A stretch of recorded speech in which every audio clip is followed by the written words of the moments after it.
Hello everyone, welcome to tasty dish by Sethu Palaniappan. இன்றைக்கி ஒரு சூப்பரான சட்னி ரெசிபி தான் பார்க்க போகிறோங்க. இன்றைக்கி சோம்புக்கீரை வச்சு ஒரு சூப்பரான சட்னி ரெசிபி தான் பார்க்க போகிறோங்க. இந்த ரெசிபி செய்கிறதுக்கு ஒரு கடாயில் எண்ணெய் விட்டுக்கிறேங்க. 1 ஸ்பூன் எண்ணெய் விட்டுருக்குறேங்க. எண்ணெய் சூடானதுக்கப்புறம் இதில் 1 டேபிள் ஸ்பூன் கடலைப்பருப்பு சேர்த்துக்கிறேன். 1 டேபிள் ஸ்பூன் உளுந்தம்பருப்பு சேர்த்துக்கிறேன்.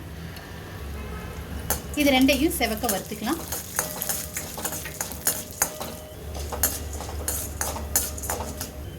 அடுத்து இதில் எள்ளு சேர்த்துக்கிறேங்க. அடுத்து காய்ந்த மிளகாய் 3, ஒரு கைப்பிடி சின்ன வெங்காயம், பூண்டு 4 பல்லு.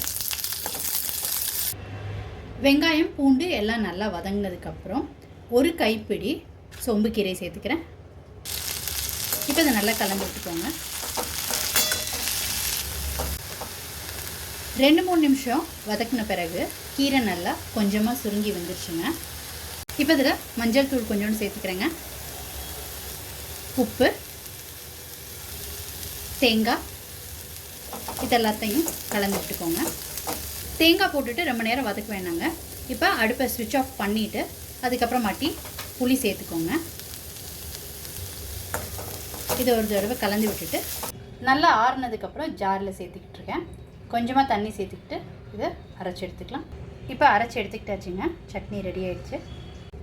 நிறைய ஹெல்த் பெனிஃபிட்ஸ் உள்ள இந்த சோம்புக்கீரையை வாரத்தில் 2 நாளாவது கண்டிப்பாக எடுத்துக்கணுங்க.